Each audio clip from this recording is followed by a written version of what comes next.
Hey everybody, it's Wayne bringing you a weekly wheel and other options update. Let's go ahead and kick things off with PayPal. As you guys know, back in May, I purchased 100 shares at $64.96 per share. We're going to go ahead and round up and just call it an even $65 or $6,500 for my 100 shares. And since then, I have never sold below my cost basis. This is really important to note.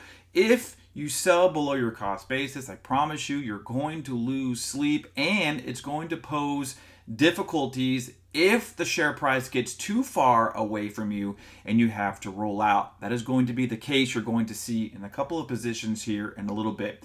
But since then, with PayPal, I have never sold below my cost basis. Let's go ahead and take a look here at line item 14. This is the last 3 weeks or so.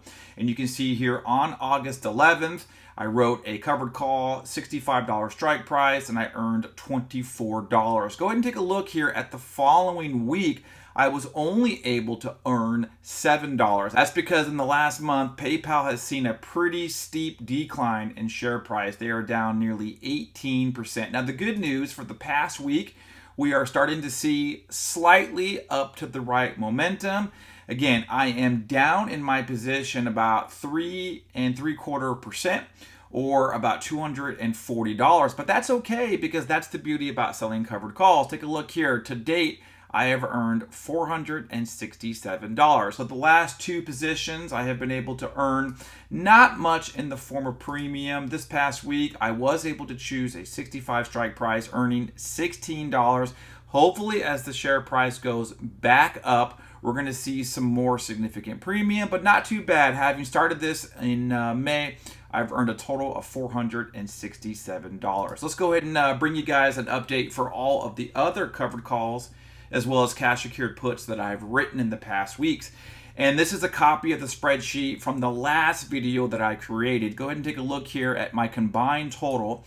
When I last gave you an update, I was at $28,800. If we look to today, I am up now to $29,635. Truth be told, I wish that number was significantly higher. Let's go ahead and take a look here at my covered call numbers, and that's gone from 11,000 to 11,500. Now, I have had to roll a couple of my key positions out several months, even a year. This month, go ahead and take a look here. Everything you see highlighted in orange reflects a rolled position. And in the middle of August, I had to roll out Tesla and Amazon.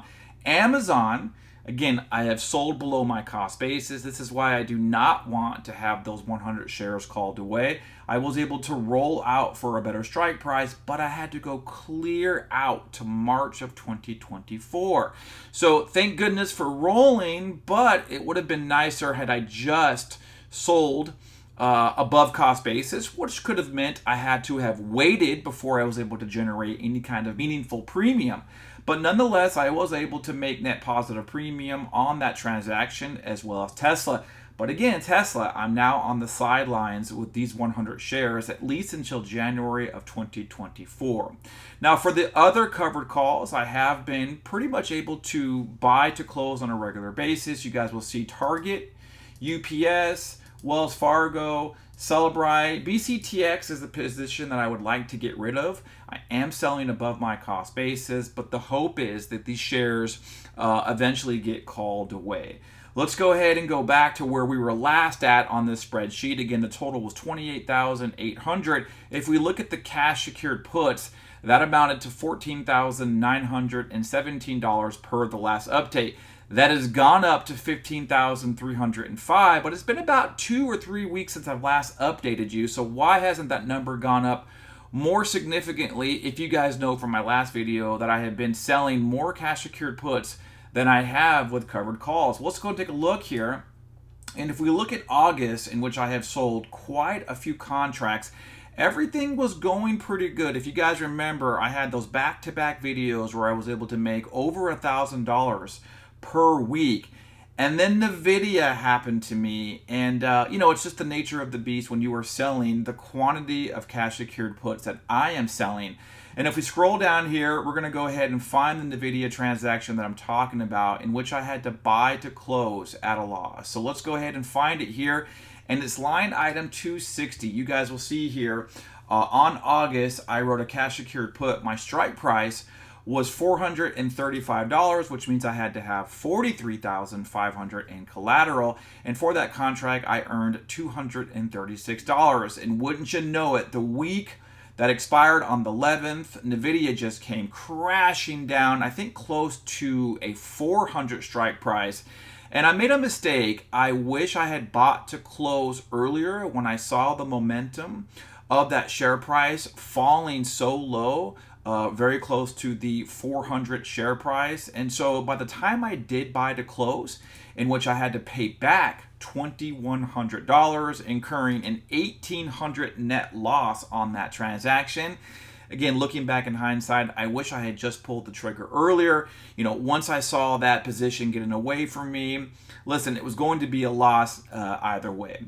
Now, I will say Nvidia has done better for me since closing or buying to close for a loss. And if we look here at a couple of transactions, let's just go ahead and actually sort this. So I've sorted to make this a little bit easier to find, but you guys can see since buying to close at a loss back on the week that expired August 11th, since then I've slowly been able to crawl my way out of that $1,800 deficit. It's not really a good mindset to have. If you incur a loss, you're supposed to forget about it and move on. But in reality, I think anybody that's been in the options game for a while will always have that loss or that burn in the back of their mind. So I have been able to slowly crawl back and earn some net positive premium along the way. In fact, earnings was last week, and you can see here, Nvidia absolutely decimated it. And I actually wrote 2 contracts the week of the 25th. And you can see here, the first one I had an expiration of $395. I opened that position earning $430. What I did though was I decided to lock in this $146 and then immediately opened up another position for the same week to expire. And for this one, I chose a slightly higher strike price of $400. And you can see here for this contract, I earned $298. Once earnings posted and once Nvidia yet killed it again, I was able to buy to close for just $5. So just for the week expiring on the 25th, I made $439. Not too bad.